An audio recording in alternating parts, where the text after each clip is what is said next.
नमस्कार, मधुर हिंदी क्लासेस में आपका स्वागत है। आज हम जिस विषय पर चर्चा करेंगे वो है पाठानुसंधान।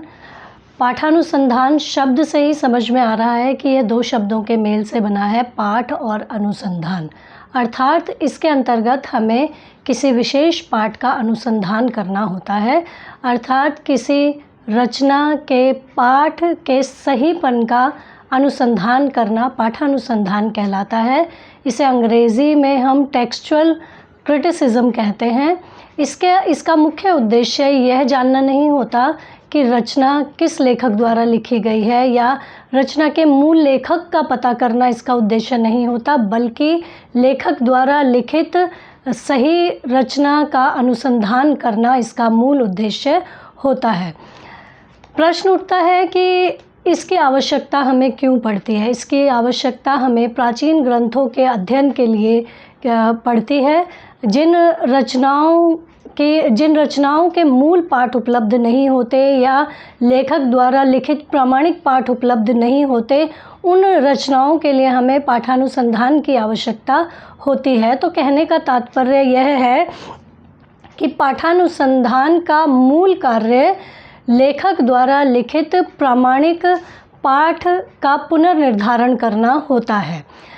इसकी ज़रूरत हमें इसलिए भी पड़ती है क्योंकि प्राचीन ग्रंथों के लेखन के समय मुद्रण की सुविधा उपलब्ध नहीं थी। मुद्रण की सुविधा के अभाव में जो रचनाएं हमें प्राप्त होती थी वो हस्तलिखित रचनाएं होती थी, और हस्तलिखित रचनाएं जो हमें प्राप्त होती थी वो उनमें कई प्रकार की विकृतियां हमें प्राप्त होती थी। वे कभी कभी हमें खंडित रूप में प्राप्त होती थी, प्रक्षिप्त रूप में प्राप्त होती थी, या फिर ऐसा होता था कि एक ही रचना की कई प्रतियां हमें प्राप्त होती थी, क्योंकि कभी कभी लेखक इन्हें स्वयं लिखते थे, कभी इन्हें किसी और के द्वारा लिखवाया जाता था। तो इसमें इस बात की संभावना बनी रहती थी कि इनमें त्रुटियां उपलब्ध हो सकती हैं। साथ ही इसमें कई प्रतियां होने के कारण उनके मूल रूप में भी कभी कभी परिवर्तन आ जाता था। तो इस स्थिति में किसी प्राचीन रचना का मूल पाठ क्या होगा, सही पाठ क्या होगा, प्रामाणिक पाठ क्या होगा, ये सब पाठानुसंधान का उद्देश्य होता है और इसीलिए हमें इसकी आवश्यकता भी पड़ती है। पाठानुसंधान के लिए सबसे पहले हमें सामग्री संकलन करना होता है, अर्थात मूल रचना से संबंधित प्राप्त विभिन्न पाठों को एकत्रित करना सामग्री संकलन कहलाता है। ये दो तरीके की होती है सामग्री। एक मूल सामग्री जिसमें जो पाठ हमें मिल रहा है वो मूल कृति के समान होता है, जिसमें कभी कभी कई सारी प्रतिलिपियां भी सम्मिलित होती हैं। साथ ही ये लेखक द्वारा या किसी अन्य के द्वारा भी लिखित हो सकती हैं। दूसरी सामग्री होती है सहायक सामग्री। यह सामग्री प्रतियों के रूप में उपलब्ध नहीं होती। जैसे कि हमने देखा कि जो मूल सामग्री होती है वो मूल पाठ के या मूल रचना के रूप में ही उपलब्ध होती है। यह रचना मूल रचना के रूप में उपलब्ध नहीं होती, बल्कि ना ही इसके अंतर्गत कोई प्रतियां आती हैं, बल्कि ये सामग्री मूल सामग्री से संबंधित अनुवाद, टीका, पुष्पिका, विवेचन ग्रंथ, संदर्भ ग्रंथ आदि के रूप में हमें प्राप्त होती है। इसकी ज़रूरत हमें तब पड़ती है या सहायक सामग्री तब महत्वपूर्ण हो जाती है जब हम देखते हैं कि मूल पाठ उपलब्ध नहीं है। मूल पाठ के अनुपलब्धता में सहायक सामग्री महत्वपूर्ण होती है। इसके बाद हम देखते हैं कि हमें जब सामग्री हमने एकत्रित कर ली, मुख्य सामग्री और सहायक सामग्री, उसके बाद इस सामग्री की जांच की जाती है, परीक्षा की जाती है। यह परीक्षा दो तरीके से की जाती है, बहिरंग परीक्षा और अंतरंग परीक्षा। बहिरंग परीक्षा के अंतर्गत हम लिपिकार के बारे में, लिपिकाल के बारे में और उस लिपि का क्या प्रयोजन या उद्देश्य रहा है, इसके बारे में जो भी कुछ लिखा गया होता है उसकी विश्वसनीयता की जांच करते हैं। इसके साथ हम दूसरी परीक्षा, इसकी अंतरंग परीक्षा करते हैं, जिसके अंतर्गत जो पाठ हमें प्राप्त हुआ है उस पाठ से संबंधित यदि कोई प्रसिद्धि हो तो उसकी क्या मान्यता है, वो कितना मान्य है, ये इसकी जांच हम इसके अंतरंग परीक्षा के अंतर्गत करते हैं। इसके बाद हम देखते हैं कि पाठ में कई विकृतियां उपलब्ध होती हैं, कई विकृतियां विद्यमान होती हैं। ये विकृतियां दो तरीके की होती हैं, एक इच्छित विकृति और दूसरी होती है अनिच्छित विकृति। इच्छित विकृति वो विकृति होती हैं जिसको प्रतिलिपिकार जानबूझकर करता है, यानी कि उस रचना को या उस पाठ को प्रभावशाली बनाने के लिए, काव्योचित बनाने के लिए, उसमें उसे संगत बनाने के लिए या उसे शुद्ध बनाने के लिए वो कुछ परिवर्तन कर देता है, जिन्हें हम प्रक्षेप कहते हैं। और ये जो विकृतियाँ होती हैं ये इच्छित विकृतियाँ कहलाती हैं। दूसरी तरीके की जो विकृति होती है वो अनिच्छित होती है, यानी कि भूलवश, गलती से या फिर प्रतिलिपिकार की अयोग्यता के कारण, असावधानी के कारण ये गलतियां जो हैं, विकृतियां जो हैं सामने आती हैं।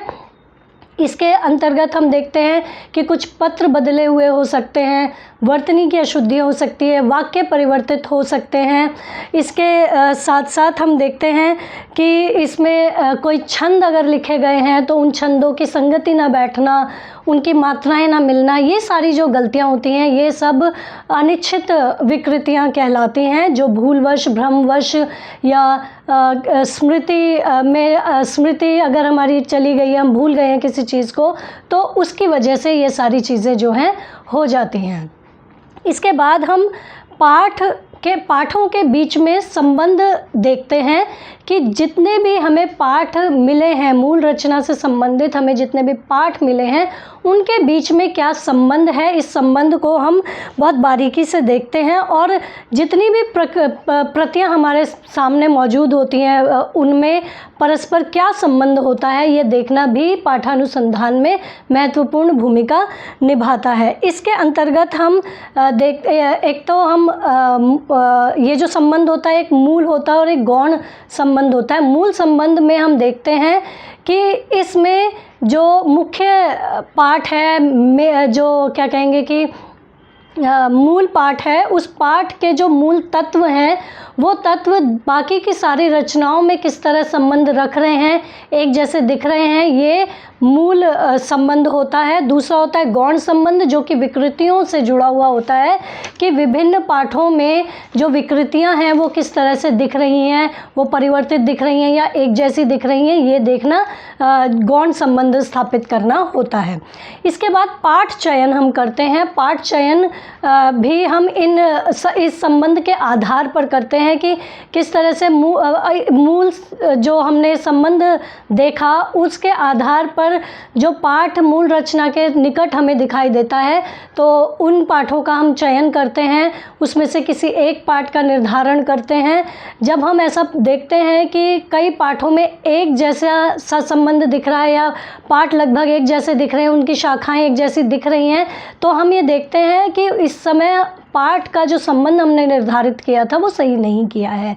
तो जब हम मूल संबंध को देखते हुए किसी पाठ का निर्धारण करते हैं तब वह पाठ चयन कहलाता है। उसके बाद हम पाठ सुधार करते हैं, यह सबसे महत्वपूर्ण और इसके लिए विशेष योग्यता की आवश्यकता होती है। इसमें पाठानुसंधानकर्ता देखता है कि कई पाठ एक जैसे से हमें मिलते हैं, उसमें से जब एक जैसे से दिखने वाले दो पाठ या अधिक पाठ होते हैं तो हम एक कल्पना के आधार पर एक पाठ को निर्धारित करते हैं, वो कहलाता है पाठ सुधार। तो इस तरह से जब हम एक पाठ को चुन लेते हैं तो हम इसे ऐसे ही रैंडमली कल्पना के आधार पर नहीं चुनते, बल्कि हम इस स्थिति में ये देखते हैं कि उस रचना का काल क्या था, उस रचना का समय क्या था, लेखक की उस समय पर लिखी गई और रचनाएं किस तरीके की लिखी जा रही थी, क्या विषय वस्तु रही थी, किन समस्याओं को लेकर लिख रहे थे, क्या समाज किस तरह उसमें दिख रहा था, किस तरह भाषा का उस समय इस्तेमाल किया जा रहा था, साथ ही विचारधारा को भी इसमें देखा जाता है। तो पूरे समाज का और उस समय लिखी गई लेखक के द्वारा रचनाओं का जब हम अध्ययन बारीकी से करते हैं तब हम ये निर्धारित कर पाते हैं कि एक जैसे से पाठों में से भी कौन सा पाठ सटीक पाठ है, सही पाठ है। तो यहाँ पर पाठानुसंधानकर्ता की विशेष भूमिका और क्या कहेंगे कि योग्यता साबित होती है। इस तरह से हम एक पाठ का जब निर्धारण कर लेते हैं तो यहाँ हमारा पाठानुसंधान जो है अंतिम सत्य की ओर बढ़ता है, और तब हमारे पास जो आखिरी पाठ आता है वो पाठानुसंधान का परिणाम होता है। परिणाम की सत्यता भी यहाँ जांची जाती है कि जो पाठ हमने निर्धारित कर लिया है वो किस तरह से आखिरी पाठ को जो है मतलब मूल पाठ को या उस पाठ की पूरी परंपरा को देखते हुए जो हमने संबंध के स्थापित करते हुए देखा था कि किसी कृति को लिखने का क्या क्रम रहा है, क्या पैटर्न रहा है, और उस पैटर्न से, उस परंपरा से, उस रचना को लिखने का जो एक क्रम हम देखते हैं, एक इतिहास हम देखते हैं, उस इतिहास को देखते हुए हम मूल रचना तक सही तरीके से पहुँचे या नहीं पहुँचे हैं, यहाँ आकर हम इस क्या कहेंगे परिणाम की सत्यता को जांचते हैं। तो इस प्रकार हमारा पाठानुसंधान जो है वो पूरा होता है। शोध की दृष्टि से पाठानुसंधान बेहद महत्वपूर्ण विषय है, तो शोध प्रविधि पढ़ने वाले हर एक विद्यार्थी को अपनी परीक्षा के लिए इस विषय को ज़रूर पढ़कर जाना चाहिए। इस विषय से संबंधित ज़रूरी बातें मैंने आपको इस वीडियो में अच्छी तरह से बता दी हैं। फिर भी कोई प्रश्न हो तो कमेंट बॉक्स में आप मुझे प्रश्न लिखकर भेज सकते हैं, मैं उसका जवाब ज़रूर दूंगी। आप आज के लिए इतना ही। बहुत बहुत धन्यवाद।